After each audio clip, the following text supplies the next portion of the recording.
Македонският външен министър Тимчо Муцунски е много недоволен от изказването на новата българска външна министърка, която нарекла северномакедонците северномакедонци. Тя просто е казала, че искаме да развиваме добри отношения с нашите северномакедонски партньори.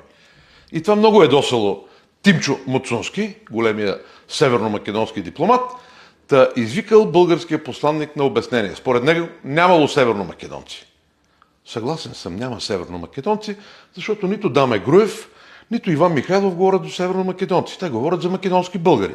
Аз съм съгласен с тези две исторически личности, Даме Груев и Иван Михайлов. За мен също няма северномакедонци, има македонски българи или югозападни българи.